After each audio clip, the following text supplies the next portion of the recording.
स्वागत कुछ इस अंदाज में करना चाहूंगी। गोविंद जी, गुस्ताखी माँ। चिरागों में इतना नूर ना होता, चिरागों में इतना नूर ना होता, तो तन्हा दिल मजबूर ना होता, तो तन्हा दिल मजबूर ना होता। हम आपसे मिलने जरूर आते अगर आपका घर इतना दूर ना होता। गोविंद जी, आपका बहुत बहुत स्वागत है।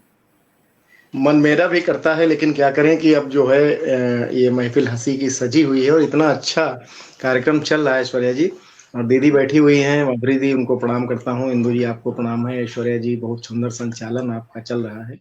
कविता जी ने बहुत अच्छी कविता पढ़ी। और इस सबके बीच चूंकि हास्य को लेकर आज का कार्यक्रम है और हम सबको हंसाने और मुस्कुराने गुदगुदाने का एक जो कार्यक्रम बनाया, तो उस पर मैंने पहली बार उन रचनाओं को लिखने का प्रयास किया कि जो कुछ हास्य लोगों को लगे कि हाँ, ये हास्य रचना है। तो उसमें जो पहली रचना है वो समर्पित है उस द्रव्य को। वो द्रव्य इसलिए कह रहे हैं कि कोरोना काल तक में सारी चीजें बंद हो गई थी, लेकिन गवर्नमेंट ने उसको खोल रखा था। वो थी एक मधुशाला में जो मिलती है।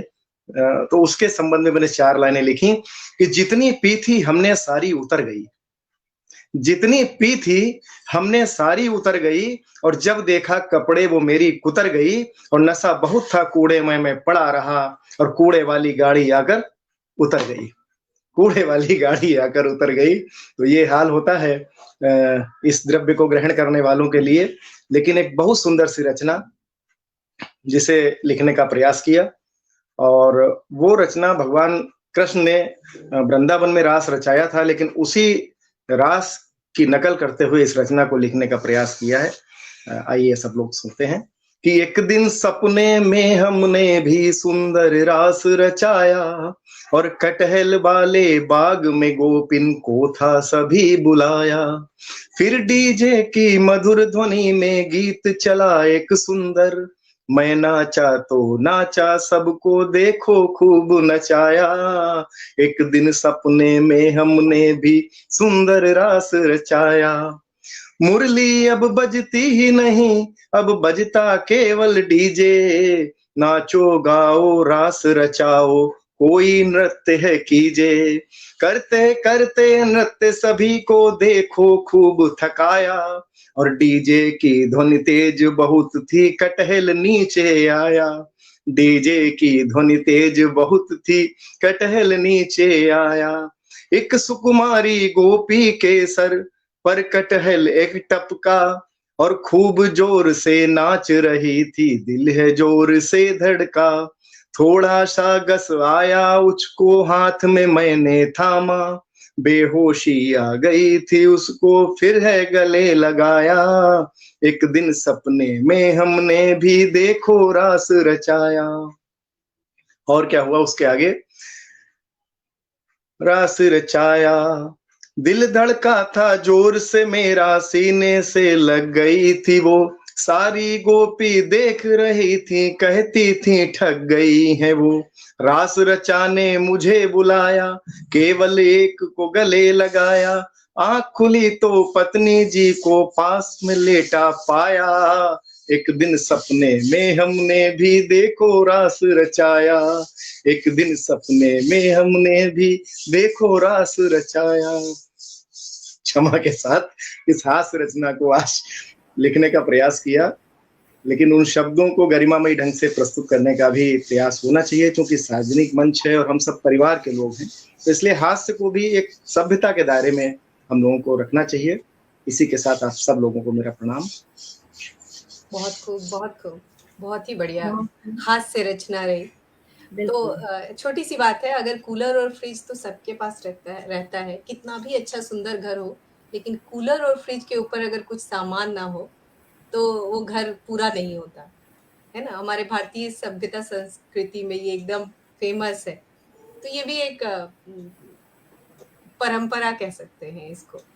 सच्चे भारतीय हम तब तक नहीं है जब तक हमारे कूलर और फ्रिज के ऊपर कुछ सामान हो। बहुत ही खूबसूरत रचना गोविंद जी आपकी, बहुत ही खूबसूरत। बहुत माफ धन्यवाद। कीजिएगा रश्मि जी, अगर स्वागत करने के वचनों के साथ कुछ हास्य हास्य ही है, इसलिए पहले से ही मैं माफी चाहती हूँ। मैं स्वागत करना चाहूंगी रश्मि जी का, और उससे पहले एक छोटी सी शायरी। शायर घर में पत्नी के साथ बैठा था, तभी प्रेमिका का फोन आता है। तो शायर का क्या जवाब है? हवा की लहरें बनकर खिड़की मेरी खिड़की, हवा की लहरें बनकर मेरी खिड़की को मत खटखटा, मैं बंद खिड़की में बवंडर संभाल कर बैठा हूँ। मैं बहुत अच्छी वक्ता तो नहीं हूँ, पर ये छोटा सा बहुत बहुत स्वागत है रश्मि जी आपका। सुप्रिया जी, इससे पहले माधुरी जी के जो गोविंद जी ने कविता कही उसके बारे में माधुरी जी से 2 शब्द। जी बहुत बहुत माधुरी जी, स्वागत। स्वागत है आपका।